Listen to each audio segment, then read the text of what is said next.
আমি তো ভাবছিলাম নওশাদকে বলবো, ওর সাথে কথা বলাই সময় পাইনি, এখন বিরাট বড় ভিআইপি হয়ে গেছে। আজকে নাকি শুনছি তোমাদের এলাকায় এসছে, কোথায় আছে? হ্যাঁ,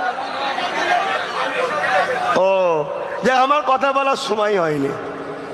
ও কখন ঢোকে আর আমি কখন বেরোই ও জানে না, আমিও জানি না। কথা বুঝে আসছে?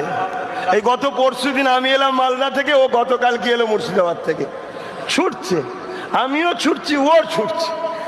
আল্লাহ আমাদেরকে শুধু ছুটি করাচ্ছে। কথা বুঝে আসছে না? নাই তো সেই জায়গায় আমি ওকে ভাবছিলাম বলবো যে ভাঙরে একটা আমি প্রোগ্রাম করবো, রে তোর আপত্তি নেই তো? কেন ওকে জিজ্ঞেস করা দরকার। জানি ভাঙর দাদা হুজুরের, আর পাশাপাশি সুলতান আসগার আলী হুজুরের, জানেন তো নাকি? হ্যাঁ, ভাঙরের সুলতান ইনি, জানি। তারপরেও ছোট তো, আমি বড় হয়ে গেছি, বড়র ওপরে ঝড়ঝাপটা বেশি হয়।